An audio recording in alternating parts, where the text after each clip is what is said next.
Und damit herzlich willkommen zurück zu Sherlock Holmes Chapter 1.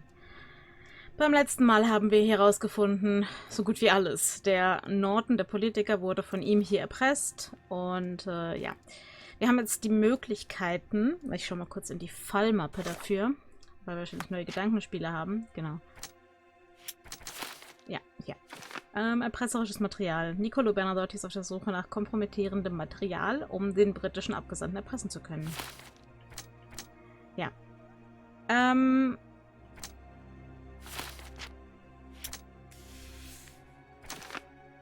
Genau. Opfer von Missbrauch. Nila wurde missbraucht und fast entführt. Primär muss ich dafür sorgen, dass es ihr und ihrem Kind gut geht. Oder eben Opfer des Systems. Wie wir es vorher schon freigeschaltet haben. Ich habe mir da Gedanken gemacht. Und zwar auf der einen Seite natürlich, sie wurde missbraucht. Ja. Aber daran ist nicht sie... Also es liegt nicht an ihr, dass es so passiert ist, sondern am System. Nur dadurch, dass die Flüchtlinge in diesen Bedingungen eingepfercht waren und quasi froh sein mussten, wenn sie zur Arbeit aus dem Lager geschmuggelt wurden. Nur deshalb konnte das passieren. Und zum anderen hat der Bernadotte uns gesagt, er wird ihr helfen, sie wird das Leben einer Prinzessin führen, ein Haus nur für sie und ihr Kind. Klingt natürlich auf den ersten Blick geil. Oder aufs erste Hinhören, geil. Aber bedeutet für sie, sie wird aus ihrer Gesellschaft rausgerissen. Eine Gesellschaft, die für sie eingetreten ist und jemanden quasi umgebracht hat, als er sie entführen wollte. Die für sie gekämpft haben, die sie geschützt haben, als Sherlock nachher mit ihr reden wollte. Rausgerissen, in ein Haus gepackt, wo sie niemanden kennt. Sie wird immer auffallen, allein schon, weil sie anders aussieht. Das, ich gehe zu Opfer des Systems.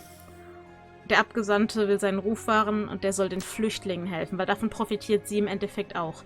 Und lieber ist sie keine Prinzessin, sondern hat nur ein anständiges Leben, aber sie hat ihre Gemeinschaft und die Leute, mit denen sie hierher geschmuggelt wurde. Deswegen wähle ich das kleinere Übel. Er sollte bestraft werden, natürlich sollte er bestraft werden, aber ja, das kleinere Übel. Nein, ich wollte sie nicht ändern, ich wollte sie einloggen, verdammt. Ja.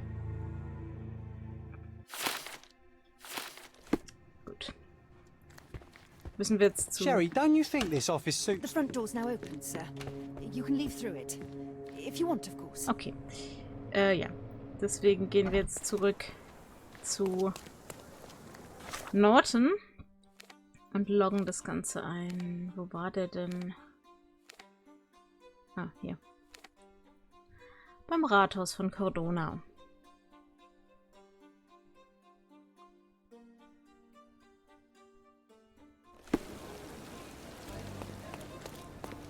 A contest for the guests of Cordona. Und wenn ich hier mal auf Anhieb den Eingang finde, ohne mich erst umschauen zu müssen, dann bin ich so froh. Ja. Es ist egal, wie man sich hier entscheidet.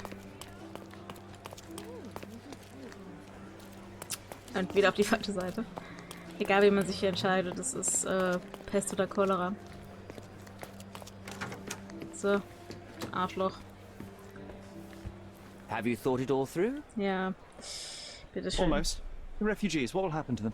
Well, I wouldn't be standing here in this fancy office if I didn't know how to pull the right strings. In fact, it's the only thing I know. The local governor will receive a decree signed by the House of Lords containing a request to patriate the refugees in the name of the Crown. From where did you gain such influence? I never asked you how you found the photograph. So don't ask the magician how he performs his tricks. But how can I believe you? Ugh, I presume you do believe in my selfishness. The initiator of the refugee salvation will be none other than the British envoy, savior and protector of those in need. It's a win situation for me, too. Now, what about the photograph? You deserve to be punished, but the greater good is what matters here. I won't bargain it for justice for Naylor. I'm glad that this situation is over. It will be over when you settle the matter of the refugees. You have my word, Mr. Holmes. Eigentlich sollte ich das Foto behalten, bis die Flüchtlinge gerettet sind. Gut, Voice of the People. Okay,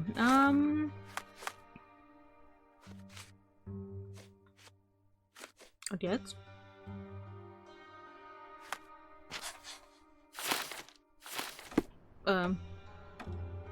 Okay. Ach, ich bin wieder in der... ja, in der Galerie. Ich hab's gerade überlegt. Mr. Holmes, you've returned. Have you uncovered anything new about the theft? Aber eine ganze Menge habe ich rausgefunden. I've brought news, but not all of it will please you. Fill me in, Mr. Holmes. I won't shoot the messenger.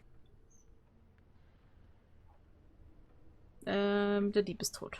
I located the thief, but found him rather cold. He was tight-lipped about the painting, too.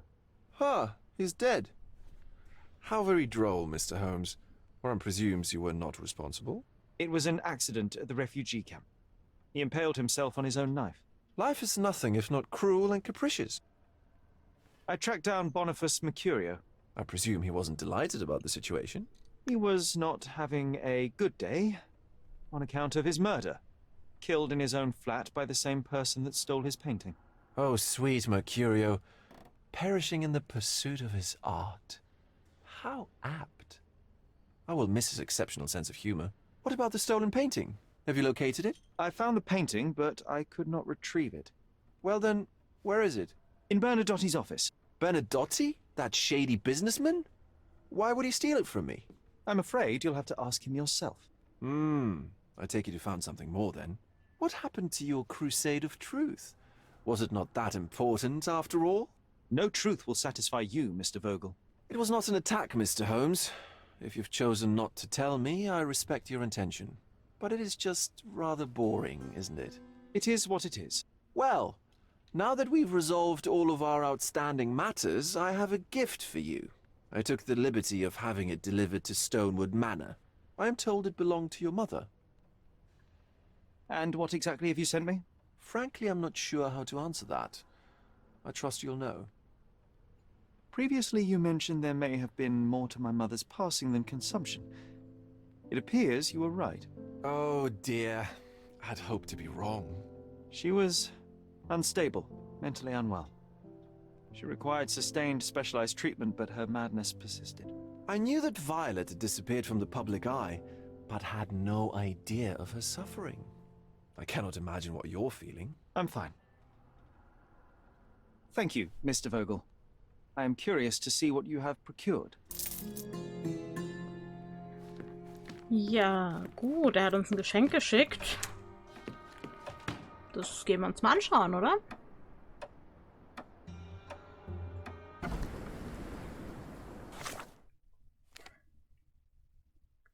Und ich möchte auch immer noch wissen, die roten Ausrufezeichen haben was mit Fällen zu tun, ne?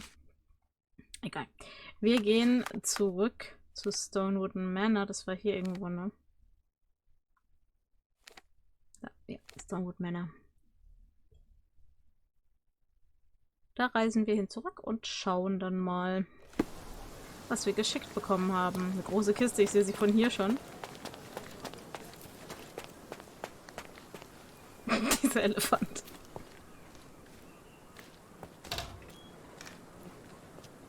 Bitte was? Ein Skelett von der Meerjungfrau? What a bizarre object, and yet oddly familiar.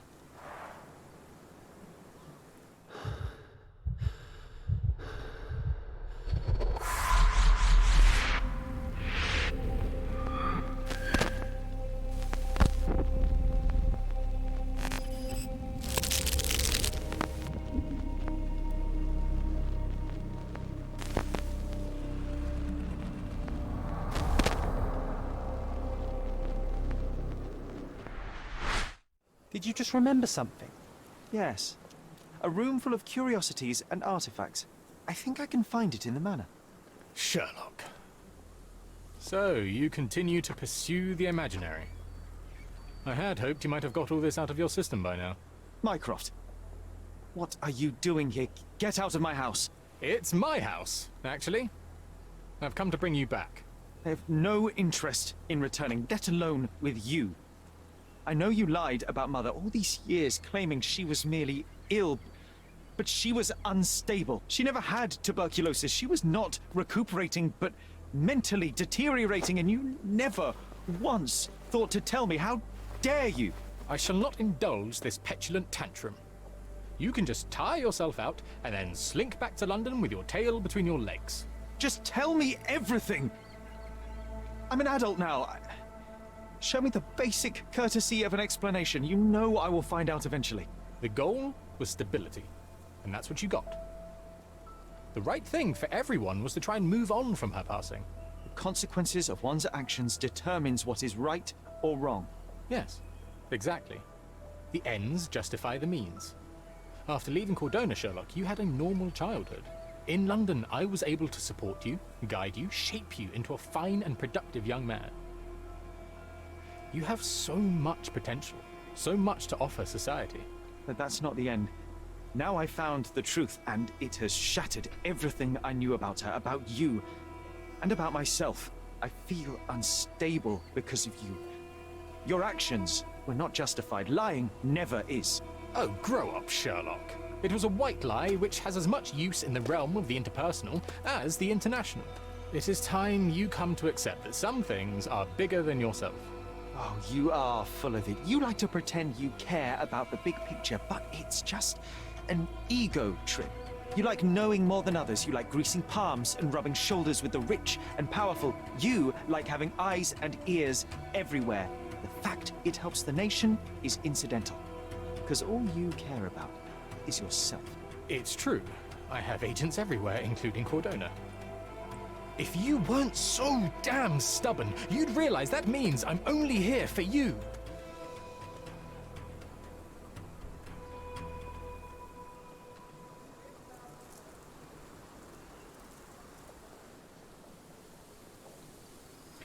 Tja, so viel dazu, ne? Und du stehst wir mit der Kiste da. Ich habe mich wieder an etwas erinnert. Mir fiel wieder ein, wie ich einst große Knochen untersucht hatte. Der Raum voller Artefakte, Kuriositäten. Er muss sich irgendwo im Erdgeschoss befinden, in der Nähe eines auffälligen Gemäldes. Okay. Dann suchen wir doch mal das Bild.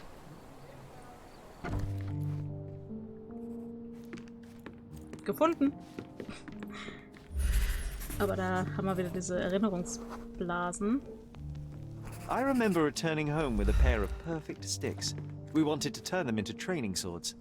Oh, that's right. We stood there, frozen, staring at something huge in the main hall.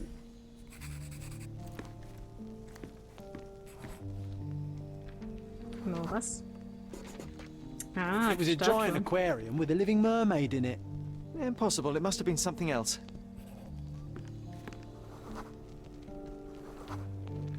Das war die Statue von Of course, draußen. that mortifying hoax presently taking up space in our front yard. Well, fine. Your memory's better than mine. But I'm sure we started examining it immediately. And someone else was around too.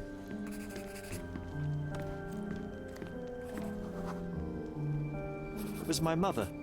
She asked what I thought of the artifact. You were really concentrating and holding something in your hand. I inspected it with a magnifying glass and was able to confirm it was made of two different skeletons. The mermaid was a fake. And so it was time to smash the thing. Your mother took a hammer and... Slow down, John. That's not how it happened. I remember other people joined us. The workers took the artifact and placed it into the cabinet of curiosities. It became part of Mother's collection of fakes. She always said that the truth lies in the details. This mermaid helped me to learn that. Aha, und eine neue Tür entriegelt. Ah yes, my mother's studio. She was an authenticator and this was her cabinet of curiosities. I never saw the point. What does it matter if some artifact is real or not? I remember this It still cozy blanket. exists. It was perfect for... Wigwam! Oh, that was a joy to build them. Imagining ourselves as wayfarers on the other side of the world.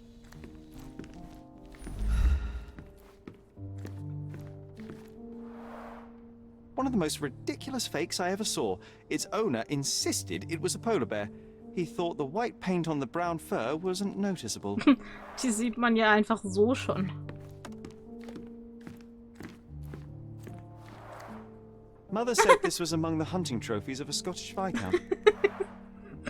So he tried to persuade everyone that his forest was inhabited by these beasts. It would have been thrilling if it were actually true. The full plate armor of Sir Robert Saunford. I was told my father won it in a wager. Armor is armor, but look at his sword. Oh, how badly I wanted to wield the blade. Maybe you take it instead of your pistol. Mhm. Und der nächste Sherlock Holmes-Teil wird dann Dark Souls-like, oder was? The full plate armor of Sir Robert Saunford. I was told my father won it in a wager. Okay, was haben wir denn da? Ein zerrissenes Diplom. Ein zerrissenes Diplom, das ich im Kuriositätenkabinett fand. Jemand hat es absichtlich zerrissen. Nachdem ich es wieder zusammengesetzt hatte, konnte ich es übersetzen. Im Namen der Universität Genf in der Schweiz bestätigen wir die Rektoratsmitglieder der Universität, dass Herr Otto Richter die gesetzlich vorgeschriebenen Prüfungen erfolgreich bestanden hat und verleihen ihm den Titel des Doktors der Medizin mit allen Rechten und Pflichten, die damit einhergehen. Clearly, it was deliberately torn. I wonder why someone would do that. The Tulpa, Studies in Tibetan Mentalism. An impressive number of bookmarks. Someone was rather obsessed with this subject. Okay, das Buch da ist nicht interessant. Otto Richters private Aufzeichnungen. Mrs. Holmes ist eine höchst interessante Patientin und eine ideale Testperson, um einige meiner Theorien zu überprüfen. Ich werde versuchen, sie wiederholt in die traumatische Situation zu versetzen, die ihrer geistigen Krankheit vorherging. Ich bin überzeugt davon, dass ein erneutes Erleben dieses Moments ihrem Verstand die Gelegenheit verschaffen wird, das Geschehene zu akzeptieren. In letzter Instanz wird sich ihr Geist auf diese Weise selbst heilen. Zudem ist es ein Glücksfall für mich, Zeit mit der Familie Holmes verbringen zu können. Vielleicht kann ich so die Vererbbarkeit von psychischen Eigenschaften, gleich ob Stärken oder Schwächen, untersuchen. Ich kann jetzt bereits festhalten, dass alle Familienmitglieder eine außergewöhnlich hohe Intelligenz aufweisen. Offenbar hat der Zustand von Mrs. Holmes auch bei ihrem jüngeren Sohn Sherlock etwas ausgelöst. Aufgrund des Schutzverhaltens des älteren Sohnes kann ich zwar keine ordentliche medizinische Untersuchung durchführen, doch es hat den Anschein, dass der Junge an anhaltenden Halluzinationen in Form eines imaginären Freundes, den er John nennt, leidet. Okay. Wir sind also auch verrückt. Ganz flapsig gesagt. Lieber Bruder, wie ich gehört habe, bist du vor kurzem auf Cordona eingetroffen. Hast du schon versucht, Zeit für einen Besuch zu finden? Mir fehlen unsere anregenden Gespräche, auch wenn wir niemals einer Meinung waren. Auf Cordona gibt es eine sehenswürdige neue Kunstgalerie, in die ich jeden Donnerstag gehe. Treffen wir uns doch am besten dort. Oh, und frage nicht nach Klaus, den Namen benutze ich nicht mehr.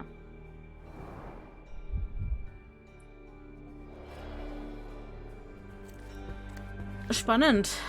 And this one was brought from a German museum. They claimed it belonged to Vikings. Nonsense, of course. Vikings never had horns on their helmets. Ja, das ist auch so einer der größten Irrglauben aller The Zeiten. so-called mummy of a Persian princess. The defrauders did good work, but missed one small detail. It's the mummy of a man. An archaeological find should be here. It's far better than beneath the old city walls. Ach, das ist der Schädel.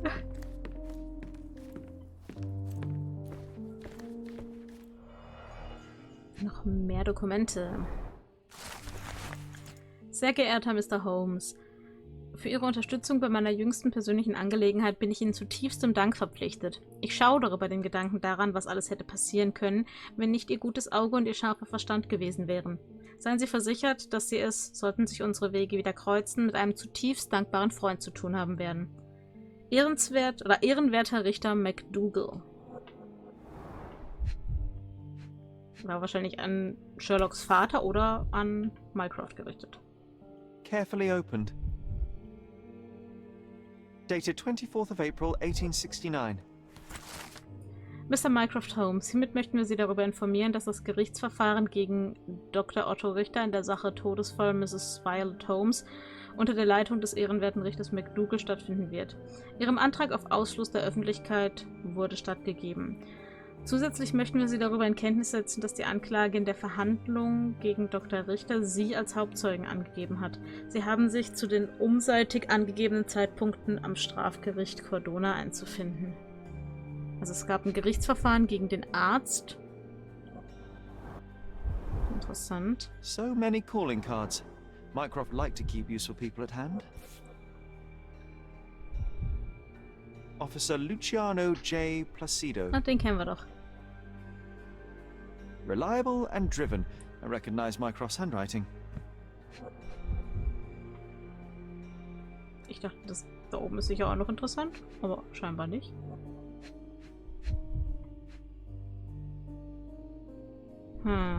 Was ist dann hier noch interessant? This drawer was always closed. Only Mycroft knew how to open it. I remember we tried to break it open and spy on him, but alas, had no success. Maybe today's the day. Oh, Sherry. I'm starting to remember something. Ja, wir probieren, die aufzubrechen, aber nicht mehr heute, sondern beim nächsten Mal. Danke fürs Zusehen. Bis dahin. Ciao, ciao.